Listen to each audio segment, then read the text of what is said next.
특히 마지막 때에는 성경의 근본 진리, 교리를 왜곡하는 자들이 나타나기 때문에 그래서 바른 것을 전달하기가 대단히 어렵습니다. 더욱이 지금 마지막 때엔 책을 사서 보려고 하는 사람이 거의 없어요. 어저께 제가 어디 가서 이렇게 보니까 그 신문에 이렇게 기사가 났더라. 기사 제목이 뭔지 알아요? 심지어 교보문고도 명예퇴직을 받는다.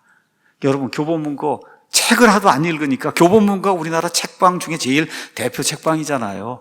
거기서도 이제 사람을 내보낼 수밖에 없다는 거예요. 책을 보는 사람이 없기 때문에.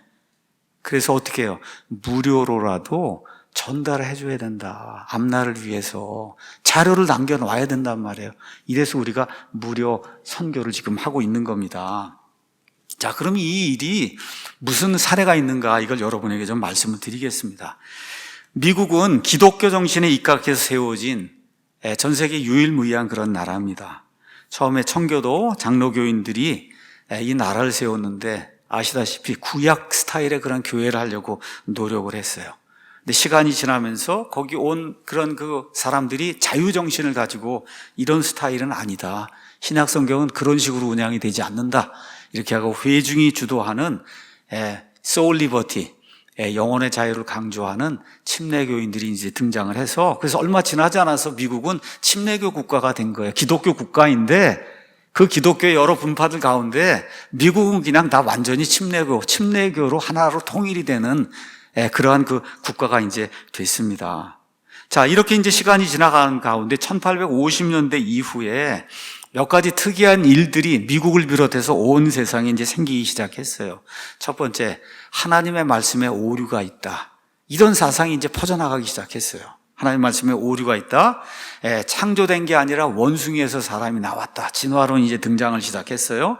또 미국에서는 안식교가 등장하고 몰몬교가 등장하고 여호와의 증인들이 등장하라고, 이게 다 1850년대 이후부터 이제 생겨나기 시작한 거예요. 근데 이 사람들이 다 뭐라고 얘기하냐? 우리가 완벽한 그리스도인이고 우리가 성경 신자다. 이렇게 이야기하니 진짜 성경대로 믿고자 하는 사람들이 얼마나 당황했겠습니까? 자, 이런 가운데 신학교들이 타락하기 시작했어요.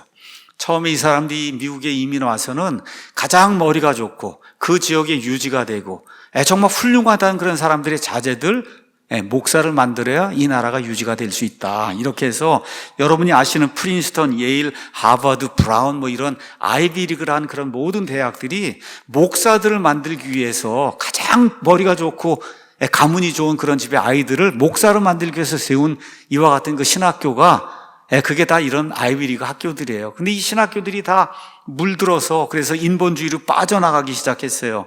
성경의 영감을 부인하기 시작했어요. 재림을 부인하기 시작했어요. 몸의 부활을 부인하기 시작했어요. 그래서 지금 이 시대 21세기에는 이 세상에서 가장 인본주의적인 그와 같은 신학교가 프린스턴 신학교, 예일 신학교, 하버드 신학교가 지금 되고 말았어요.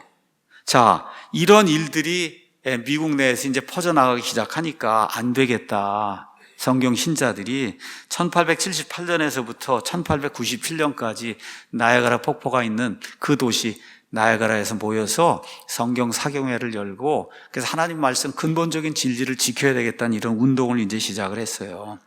자, 근데 이런 운동을 가지고 사람들이 모이는 거, 기차 타고 모이고, 이거에 너무 한계가 있잖아요.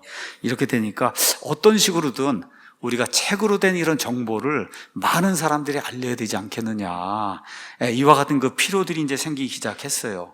자, 이렇게 돼서 올바른 정보를 전달해야 되겠다 이런 생각으로 미국의 장로교, 감리교, 침례교 할 거 없이 성경대로 믿고자 하는 그런 교단들, 이 교단들이 유명한 신학교 교수들, 목사들, 이런 사람들이 책을 쓰고, 이렇게 해서 1910년에서 1915년 사이에 펀더멘탈스라고 하는 책들이 유명한 R.A. 토레이 목사 이런 사람들에 의해서 편찬이 됐어요. 여러분이 위키백과에 가셔서 더 펀더멘탈스 이렇게 치면은, 그러면 1910년에서 1915년 사이에 발행이 됐던 저 펀더멘탈스라고 하는 저 책들이 어떻게 나왔는가를 여러분이 알 수가 있습니다. 처음에 12권으로 나왔다가 1917년에 4권으로 합쳐져서 한번 보도록 하겠습니다. 4권으로 그 다음 그림 이렇게 합쳐져서 나오기 시작했는데, 이 안에는 현대 사조가 들어오면서 성경의 근본적인 5가지 진리를 공격하는데, 이걸 옹호하기 위해서 90명의 사람들이 글을 써서 90개의 글이 이 안에 이제 담겨 있습니다. 자, 이걸 우리가 뭐라고 얘기하냐? 펀더멘탈이라고 이야기하는 거예요. 펀더멘탈. 요새 주식시장에도 펀더멘탈이 강해야 된다 그러잖아요. 펀더멘탈 아시죠? 말 그대로 우리 기독교에도 펀더멘탈이 강해야 그래 이거 기독교 교리를 유지하고 믿음 생활하는데 펀더멘탈이 다 떨어져 나가니까 안 되겠다. 이렇게 이제 생각을 해서 이 사람들이 책의 이름을 펀더멘탈이라고 이렇게 지은 거예요. 그럼 이 5가지 펀더멘탈인데 첫 번째가 뭐냐? 성경의 축자 영감. 이 성경은 사람이 지은 책이 아니라 하나님의 입에서 나온 그런 말씀이다. 살아있는 말씀이다. 이게 무너지면 기독교는 무너진다는 거예요. 첫 번째 나온 게 성경의 축자 영감. 창세기부터 시작해서 요한계시록까지 그 안에 들어있는 모든 단어는 하나님의 입에서 나온 하나님의 숨이 들어있는 살아있는 말씀이다. 이거에 대한 교리를 강조하고 가르치는 이런 것이 이제 하나가 됐고, 두 번째, 예수님의 처녀 탄생과 예수님의 신성. 예수님은 죄 없이 이 땅에 태어나셔야만 저와 여러분의 구원자가 될 수 있잖아요. 처녀 탄생을 부인하고 예수님의 신성, 예수님이 하나님이시면서 동시에 인간이라고 해서 이 하나님의 신성이 무시가 되면 예수님 인간이 지나지 않는 거고, 이렇게 되면 우리의 믿는 모든 게 다 없어지고 마니까 이거를 근본적으로 옹호하는 그런 글들이 나오고, 그 다음에 예수님의 십자가의 죽음은 단순히 본인을 위한 죽음이 아니라 대속의 죽음이다. 영어로 이야기하면 vicarious death. 남을 대신해서 대신 그 사람의 죄를 위해서 죽은 대신 속죄 희생이라고 하는 거, 이거를 강조해야 기독교가 설 수 있다. 여러분, 지난주에도 말씀드렸잖아요. 구속, 대속, 뭐예요? 예수님의 십자가의 피, 죄 없는 피가 왜 흘려져요? 저와 여러분의 죄를 대신 속죄하기 위해서 흘려지는 거 아닙니까? 그 다음에 예수님의 부활을 부인하는 자들이 등장했어요. 사도 바울이 이야기한 것처럼 우리가 부활하는 것이 없다고 하면 우리 믿는 게 모든 게 허사가 되는데, 그 부활의 가장 큰 증거가 뭐냐? 예수님이 부활하신 거 아니에요. 그래서 예수님이 부활했기 때문에 우리도 부활하는 거 믿습니까, 여러분?